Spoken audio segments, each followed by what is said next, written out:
આજે તો આપણે પોગી ગયા છે એ સાણા ડુંગરનો નજારો કંઈક આવો હતો. જો કેટલો મસ્ત સરસ નજારો હતો ને હું તો આવતી હતી હાલીને, કેમ કે અમારે ઢાળમાં સાથે ગાડી નથી હાલતી. જો માતાજીના દર્શન કરવા પોગી ગયા છીએ અને અમારા ભાઈને હોરાઈ દીધા છે માતાજી પાસે દર્શન કરવા, કેમ કે અમારા ભાઈ બહુ રોતા હતા એટલે દર્શને કરાવતા આવીએ ને. અમારી ભેંસને દોવા નથી દીધી તો એમને દોરો કરાવવાનો હતો ને, તો દોરો કરાવ્યો હતો તો દિવેલ ચડાવવાનો હતો. તો અમે જો આવી ગયા છીએ સાણા ડુંગરના. અમારા ભાઈ તો એક ધારા રોતા જ હતા એટલે એમને દર્શન કરાવી લીધા માતાજીના. જો મસ્તથી માતાજીના આશીર્વાદ લઈ લીધા ને પછી એમ આવી ગયા પૂતળા દાદાને દર્શન કરવા. પૂતળા દાદાને દર્શન કરવા તો જો અમારો વ્રજભાઈ દાદરા ચડતા જાય ને એક દાદરે પગે લાગતા જાય. જો અમારે ત્રણેય ફૂલકાઓ છે ને મસ્તથી પૂતળા દાદાને દર્શન કરવા બેસી ગયા છે અને મસ્તથી અમારા વિશ્રુતિબેન જો અને આપણે ચડાવવા માંડ્યા છે એ દિવેલ, કેમ કે દોરો કરાવ્યો હતો તો 125 ઘીનું છે ને દિવેલ ચડાવવાનું હોય તો એ ચડાવવા અમે પૂગી ગયા છીએ. તમે વિચારતા હશો કે આ ઘી કેમ નીચે ઢોળે છે,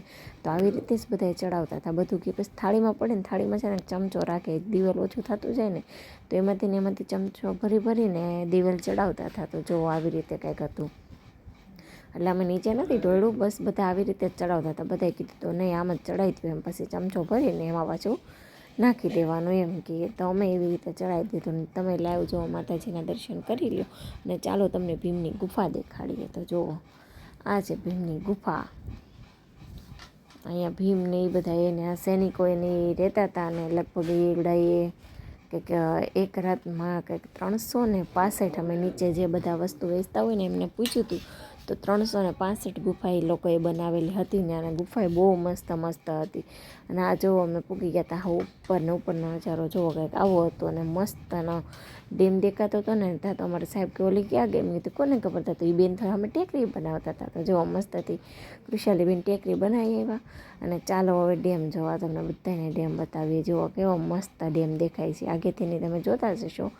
અને અમારા વ્રજભાઈ જો હા પાસે વહી ગયા, કેમ કે એને બીક લાગતી જ નથી. પાણી વાળે ને એટલે ગાંડો થાય ને, નાવાની તો બહુ મજા આવે. બટ આમાં થોડું ન હોય.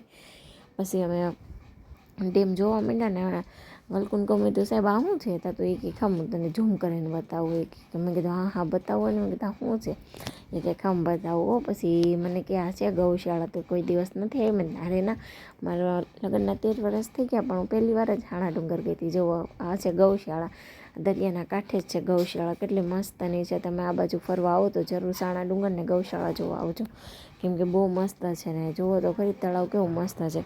પછી આપણે જવાનું હતું ડેમે એટલે ઉતરી ગયા નીચે જો આ બધી ગુફા છે ને નીચે છે.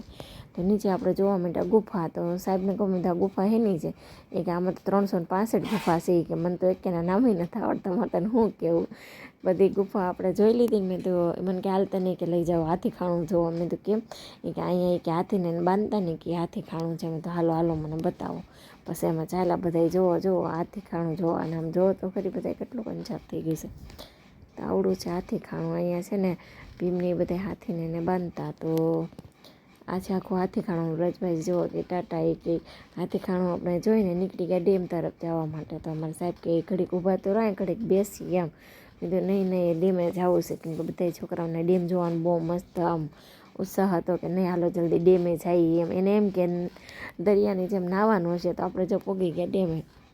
અને ડેમે જો કંઈક આવો નજારો હતો ને મસ્તથી અમારા છોકરાઓને બધા એમ પોગી ગયા ડેમે. અને જોવાની એવી બહુ મજા. ને વ્રજભાઈ તો જો હરખાઈ ગયા પણ થોડાક નારાજ હોતા નહોતા. એને એમ કે ડેમે નાહવાનું ને એવું હશે, પણ કાંઈ મેળ આવ્યો ને. વિસ્તૃતબેન ઠેલો મેકતા જ નહોતા, કેમ કે માતા બબલાને જમરૂક અને હું ઊભી રહી કે ત્યાં આગળ ને જો અમારો ડેમ કેવો મસ્તનો છે. તો તમે સાણા ડુંગર આવો તો ડેમે જરૂર આવજો. અને સાણા ડુંગરનો ડુંગરો જોવાય આવજો. અને ભીમની ગુફાઓ એક નંબર છે. બાકી આવો એટલે ભૂલતા નહીં, આ બાજુ આવજો જરૂર. અને જો આમ ડેમમાં પાણી તો જો માથેથી જાય છે. અત્યારે પાણી થઈ ગયું છે થોડુંક ઓછું, પણ મજા આવે એવું છે. જોવાનું કેટલી મજા આવે છે.